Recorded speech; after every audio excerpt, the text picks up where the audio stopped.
2024ஆம் ஆண்டின் இறுதிக்கட்டத்தில் இருக்கிறோம். பல மாற்றங்களையும் திருப்பங்களையும் இந்த ஆண்டில் நாம் சந்தித்திருக்கிறோம்.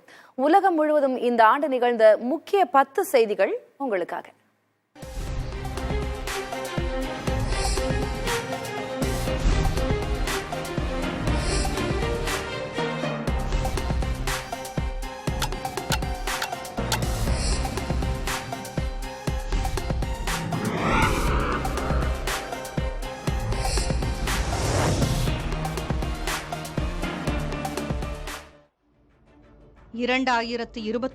நவம்பரில் நடந்த அமெரிக்க அதிபர் தேர்தல் உலகத்தையே திரும்பி பார்க்க வைத்தது. ஜனநாயக கட்சி சார்பில் இந்திய வம்சாவளியைச் சேர்ந்த கமலா ஹாரிஸ் போட்டியிட, குடியரசுக் கட்சி சார்பில் கடந்த தேர்தலில் தோற்ற ட்ரம்ப் மீண்டும் களம் இறங்கினார். அமெரிக்க பொருளாதாரம் கடும் நெருக்கடியில் இருக்கிறது.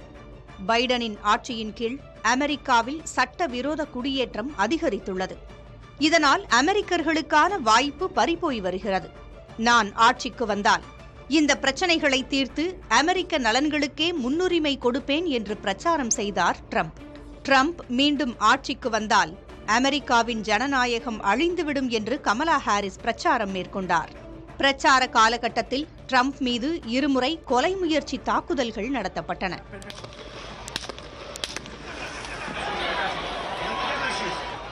எல்லா எதிர்ப்புகளையும் கடந்து ட்ரம்ப் மீண்டும் வென்றார்.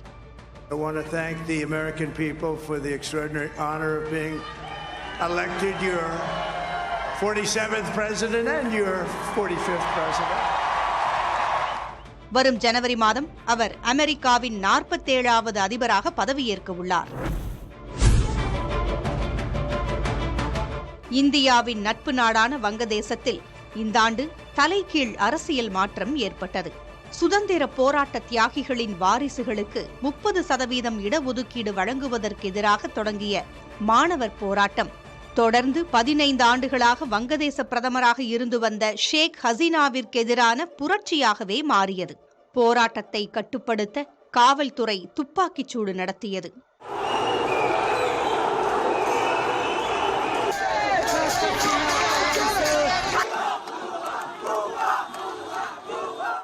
நூற்றுக்கணக்கான மாணவர்கள் கொல்லப்பட்டனர். போராட்டம் மேலும் வன்முறையாக மாறியது. 2009ஆம் ஆண்டு முதல் பிரதமராக இருந்து வந்த ஷேக் ஹசீனா கடந்த ஆகஸ்ட் மாதம் தன்னுடைய பதவியை ராஜினாமா செய்துவிட்டு இந்தியாவுக்கு தப்பித்து வந்தார். நோபல் பரிசு பெற்றவரும் ஷேக் ஹசீனாவின் நீண்டகால அரசியல் எதிரியுமான முகமது யூனுஸ் இடைக்கால அரசின் தலைவராக நியமிக்கப்பட்டார். ஹசீனாவிற்கு எதிரான போராட்டத்தில் இந்தியாவிற்கு எதிரான முழக்கங்கள் எழுப்பப்பட்டதும் இந்துக்கள் தாக்கப்பட்டதும் இரு நாட்டு உறவை மோசமடையச் செய்தது. 2024ஆம் ஆண்டில் மட்டும் 80 நாடுகளில் பொதுத் தேர்தல் நடைபெற்றுள்ளது. உலக மக்கள் தொகையில் 50% பேர், அதாவது 400 கோடி பேர் இந்த நாடுகளில் வசிக்கின்றனர். India, America, Russia, Ilankai, Pakistan, Britain, Indonesia, Brazil, Mexico ஆகிய நாடுகள் இதில் முக்கியமானவை. இந்தியாவில் நரேந்திர மோடி 3வது முறையாக பிரதமரானார். மோடி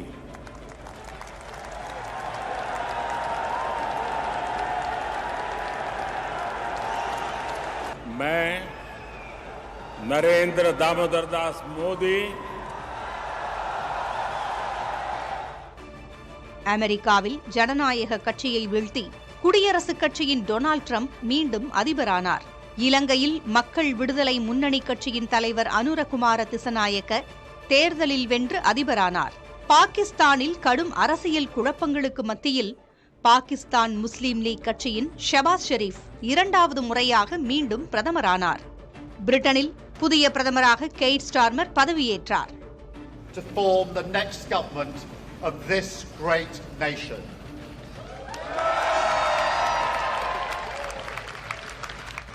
ரஷ்யாவில் மீண்டும் விளாடிமிர் புதின் அதிபராக தேர்ந்தெடுக்கப்பட்டதாக அறிவிப்பு வெளியானது.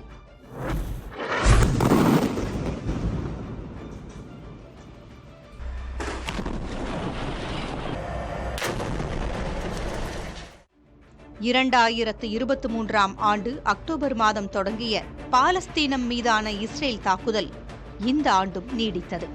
இஸ்ரேல் ஹமாஸ் இடையிலான இந்த போரில் பாலஸ்தீனத்தில் குழந்தைகள் உட்பட 44,000த்திற்கு மேற்பட்டோரும் இஸ்ரேல் தரப்பில் சுமார் 2000 பேரும் உயிரிழந்துள்ளனர். இஸ்ரேல் மீதான தாக்குதலுக்கு மூளையாக செயல்பட்ட ஹமாஸ் தலைவர் யஹ்யா சின்வாரை இஸ்ரேல் ட்ரோன் அனுப்பி படுகொலை செய்து அதன் வீடியோவையும் வெளியிட்டது. ஹமாஸுக்கு ஆதரவாக லெபனானின் ஹிஸ்புல்லா அமைப்பு செயல்பட்டு வந்த நிலையில் ஹிஸ்புல்லா அமைப்பினர் பயன்படுத்தி வந்த நூற்றுக்கணக்கான பேஜர் மெஷின்களில் வெடிபொருள் பொருத்தி வெடிக்கச் செய்தது உலக அளவில் பெரும் பரபரப்பை ஏற்படுத்தியது. ஹிஸ்புல்லாவை 32 ஆண்டுகள் வழிநடத்திய அதன் தலைவர் ஹசன் நசரல்லாவையும் கொன்றது இஸ்ரேல். வளர்ந்து வரும் நாடுகளுக்கான அமைப்பான பிரிக்ஸ் கூட்டமைப்பில் இந்த ஆண்டு புதிதாக 4 நாடுகள் இணைந்தன. அமெரிக்காவும் ஐரோப்பிய நாடுகளும் உலக பொருளாதாரத்தில் ஆதிக்கம் செலுத்தி வருகின்ற நிலையில் பிரேசில், ரஷ்யா, இந்தியா, சீனா ஆகிய நாடுகள் இணைந்து 2006ஆம் ஆண்டு பிரிக் அமைப்பை உருவாக்கின. 2010ஆம் ஆண்டில் இந்த அமைப்பில் தென்னாப்பிரிக்கா இணைந்ததை அடுத்து அது பிரிக்ஸ் என்று பெயர் மாற்றம் கண்டது. தற்போது பிரிக்ஸ் கூட்டமைப்பில் எகிப்து, எத்தியோப்பியா, ஈரான், ஐக்கிய அரபு அமீரகம் ஆகிய 4 நாடுகள் புதிதாக இணைந்துள்ளன. இது உலக அரசியலில் முக்கிய நகர்வாக பார்க்கப்படுகிறது.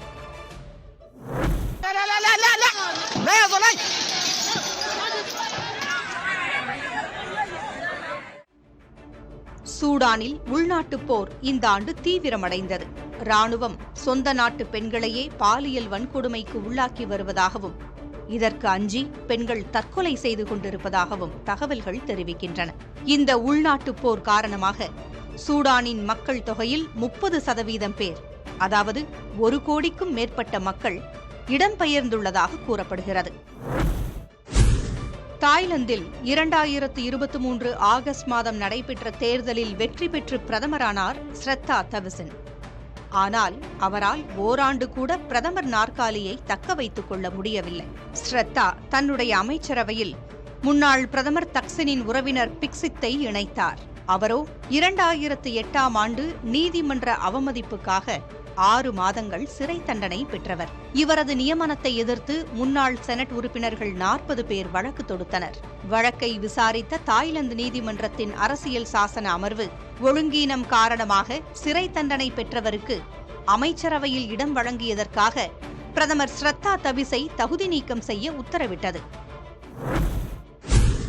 பிரான்ஸ் பிரதமர் பார்னியர் மீது நாடாளுமன்றத்தில் இந்த டிசம்பர் மாதம் நம்பிக்கையில்லா தீர்மானம் கொண்டுவரப்பட்ட நிலையில் அவரது ஆட்சி கவிழ்ந்தது. வெறும் 3 மாதங்களுக்கு முன்புதான் பார்னியர் பிரதமராக பதவியேற்றிருந்தார். பிரான்சில் கடந்த 60 ஆண்டுகளில் நம்பிக்கையில்லா தீர்மானத்தின் மூலம் ஆட்சி கவிழ்க்கப்படுவது இதுவே முதன்முறை. ஜனநாயக நாடான தென்கொரியாவில் கடந்த 50 ஆண்டுகளில் முதன்முறையாக இந்த ஆண்டு அவசர நிலை பிறப்பிக்கப்பட்டது. தென்கொரிய அதிபர் யூன் சாக் யோலுக்கு நாடாளுமன்றத்தில் பெரும்பான்மை இல்லாத காரணத்தால் சட்டங்களை நிறைவேற்றுவதில் சிக்கல் நீடித்து வந்தது. எதிர்க்கட்சியினர் வடகொரியாவுடன் இணைந்து தென்கொரிய அரசின் செயல்பாடுகளை முடக்கும் முயற்சியில் ஈடுபட்டுக் கொண்டிருப்பதாகவும் இதை தடுத்து நாட்டை காப்பாற்ற அவசர நிலை பிரகடனம் அறிவிக்கப்படுவதாகவும் அதிபர் யூன் சாக் யோல் அதிரடியாக அறிவித்தார். டிசம்பர் 3ஆம் தேதி இரவு அவசர நிலை கொண்டுவரப்பட்டது. அவசர நிலைக்கு எதிராக எதிர்க்கட்சியினர் மற்றும் மக்கள் வீதிகளில் இறங்கி போராட்டம் நடத்தினர். இதையடுத்து அவசர நிலை சட்டத்தை திரும்பப் பெற்றுக் கொண்டார். இந்த விவகாரம் அதிபர் யூன் சாக் யோலுக்கு கடும் நெருக்கடியை உருவாக்கியது.